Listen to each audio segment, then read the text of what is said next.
नमस्कार, मी विजय निंबाळकर. तरुण भारत न्यूज बुलेटिनमध्ये आपल्या सर्वांचं स्वागत. आता पाहूयात ठळक घडामोडी. एकीकडे मुडा घोटाळ्या प्रकरणी सीएम सिद्धरामय्या यांच्यावर खटला चालवण्याच्या राज्यपालांच्या परवानगीवर प्रश्नचिन्ह उपस्थित करणाऱ्या सिद्धरामय्या यांनी दाखल केलेल्या याचिकेची सुनावणी उच्च न्यायालयात सुरू झाली आहे.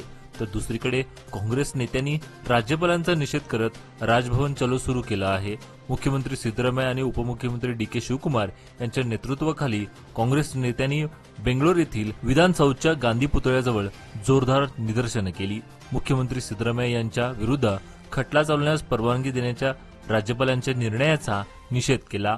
राजभवन चलो आंदोलनात मुख्यमंत्री सिद्धरामय्या यांच्यासह काँग्रेसचे मंत्री, खासदार, आमदार, विधान परिषद सदस्य सहभागी झाले होते.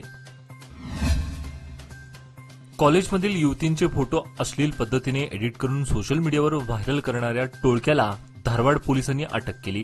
विशेष म्हणजे या टोळक्यातील विद्यार्थी हे बेळगावचे रहिवासी असून स्पर्धात्मक परीक्षेच्या तयारीसाठी धारवाड येथे वास्तव्यास असल्याची माहिती उपलब्ध झाली. धारवाडमधील एका प्रतिष्ठित महाविद्यालयातील मुलीचे फोटो मिळवून ते अश्लील पद्धतीने एडिट करायचे आणि सोशल मीडियाच्या ट्रोल पेजवर पोस्ट करायचे.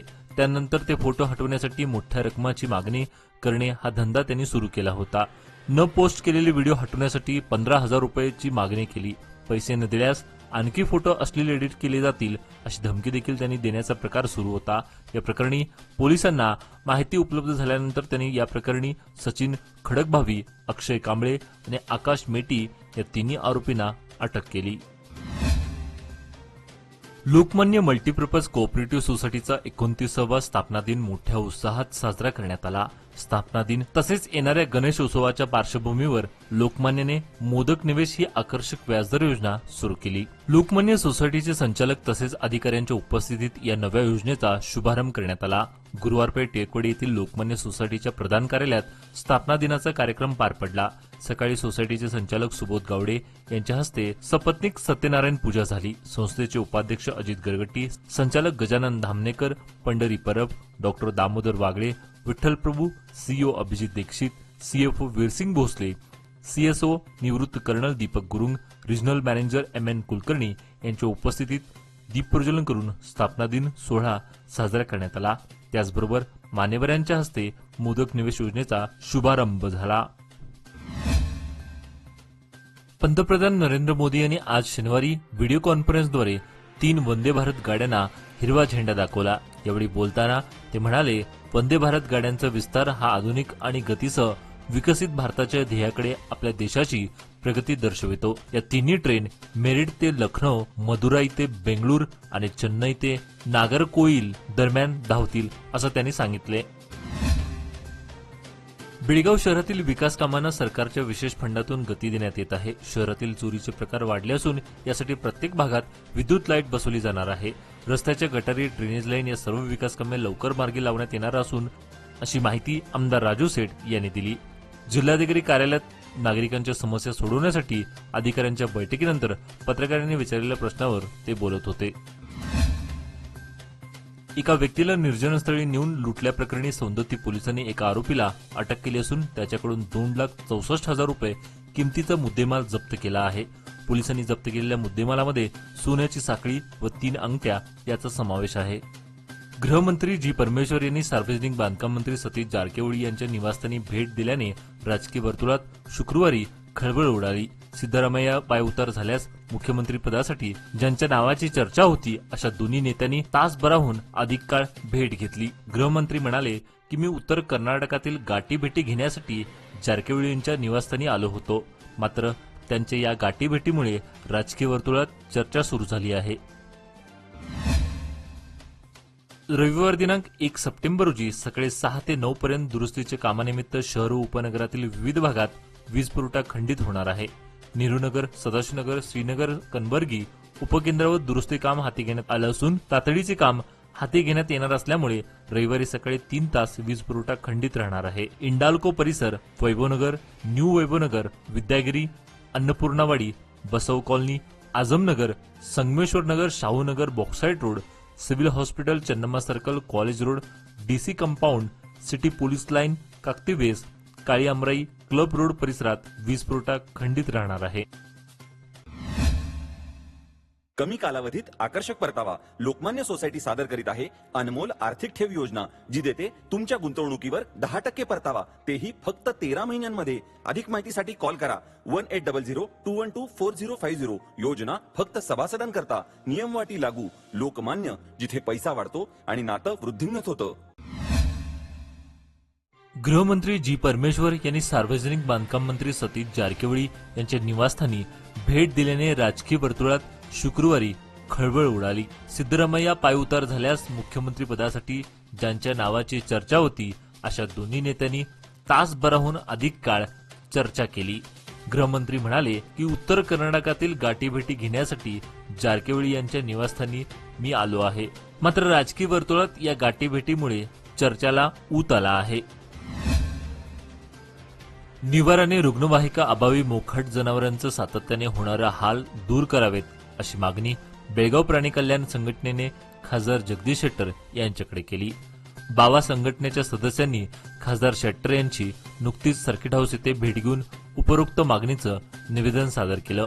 निवेदन स्वीकार करून खासदारांनी त्या संदर्भात जिल्हाधिकाऱ्यांना पत्र लिहून समस्येची रूपरेषा जाणून घेण्याचं आणि त्या अनुषंगाने कारवाई करण्याचं आश्वासन दिलं. याप्रसंगी वरुण कारखानीस, अवधूत तुडवेकर, सौरभ सावंत, विवेक महानचट्टी, स्वयं पाटील आदी बावा संघटनेचे सदस्य उपस्थित होते. शहरातील गणपती विसर्जन मिरवणूक मार्गाची जिल्हाधिकारी मोहम्मद रोशन यांनी शनिवारी पाहणी केली. दरवर्षीप्रमाणे श्री गणेशोत्सव शांततेने सुरळीत पार पाडण्यासाठी बेळगाव जिल्हा प्रशासन सज्ज झालं आहे. जिल्हाधिकारी मोहम्मद रोशन आणि पोलीस आयुक्त मार्टिन यांच्या नेतृत्वाखाली जिल्हा प्रशासनाच्या अधिकाऱ्यांनी कपलेश्वर तलावाची पाहणी करून समस्या जाणून घेतल्या. यावेळी जिल्हाधिकारी मोहम्मद रोशन यांनी हेस्कॉम, महापालिका, महसूल खाते, पोलीस आणि सार्वजनिक बांधकाम खाते या खात्यांचा सहभाग असणारी एक खिडकी सुविधा करा. त्याचबरोबर हेस्कॉमने 50 धोकादायक स्थळांपैकी 35 स्थळांच्या ठिकाणची दुरुस्ती करण्यात आली आहे. बाकी सर्व कामे व्यवस्थित पार पाडा, अशा सूचना जिल्हाधिकाऱ्यांनी दिल्या. भारत विकास परिषद आयोजित आंतरशालेय राष्ट्रीय हिंदी समूहगीत स्पर्धेत MV हिरवाडकर स्कूलने पहिला क्रमांक पटकावला आहे, तर KLA स्कूल आणि बालिका आदर्श विद्यालयाने अनुक्रमे दुसरा आणि तिसरा क्रमांक मिळवला. यावेळी घेण्यात आलेल्या लोकगीत समूहगीत स्पर्धेतही MV हिरवाडकर स्कूलने बाजी मारली. हिरवाडकरच्या विद्यार्थ्यांनी उत्कृष्ट लोकगीत सादर करीत पहिला क्रमांक पटकावला. संत मीरा विद्यालयाच्या माधव सभागृहात अपूर्व उत्साहात ही स्पर्धा पार पडली.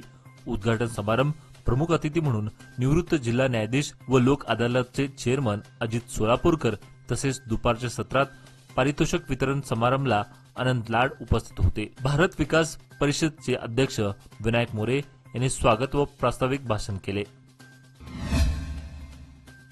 मालमत्तेचे कागदपत्राच्या नोंदणीसाठी आधार प्रमाणीकरण आवश्यक आहे. आधार प्रमाणीकरणाने मालमत्ता नोंदणीतील त्रुटी टाळता येऊ शकतात, असं जिल्हाधिकारी मोहम्मद रोशन यांनी सांगितले. आज शनिवारी त्यांनी स्वतः शहरातील उपनिबंधक कार्यालयात जाऊन स्थावर मालमत्तेची नोंदणी करताना आधार पडताळणी प्रक्रिया सुरू केली. आधार हे तंत्रज्ञानाचा वापर करून प्रमाणीकरण केलं जातं, जेणेकरून नोंदणी करताना होणाऱ्या त्रुटी टाळण्यासाठी त्यांचा वापर करावा, असं आवाहन त्यांनी यावेळी केले.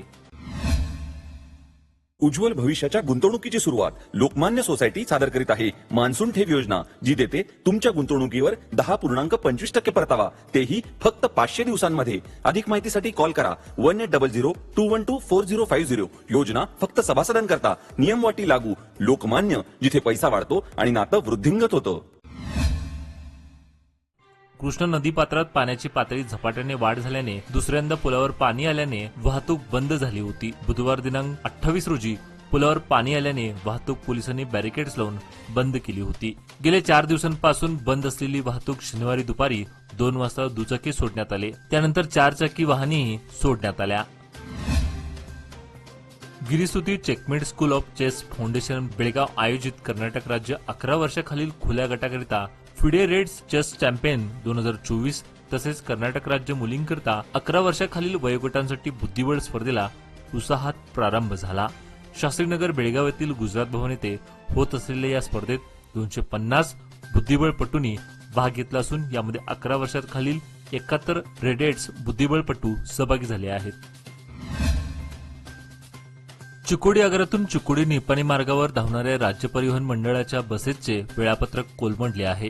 सदर बस चालक व वाहक यांच्या मनमानीनुसार धावत असून त्यामुळे प्रवासी व विद्यार्थ्यांना नाहक त्रास होत आहे. यावर योग्य तो तोडगा काढण्यात यावा या मागणीचे निवेदन शुक्रवारी चिकोडी जिल्हा मागणी आंदोलन समितीच्या वतीनं देण्यात आले. शेतवडीत असलेल्या विहिरीत 2 युवकांचे मृतदेह आढळून आल्याचा प्रकार जमखंडी तालुक्यातील गोठे येथे घडला. गोठे येथील एका विहिरीत 2 युवकांचे मृतदेह आढळून येताच पोलिसांनी अग्निशमक दलाला पाचारण करून मृतदेह बाहेर काढले. यामुळे परिसरात खळबळ उडाली आहे. मृतांची ओळख पटली असून काशीनाथ तलवार वय 32, दहेगोंड बिरादार वय 35, राहणार कल्लोळी अशी त्यांची नावे आहेत. सावगळी पोलीस ठाण्यात या घटनेची नोंद झाली आहे.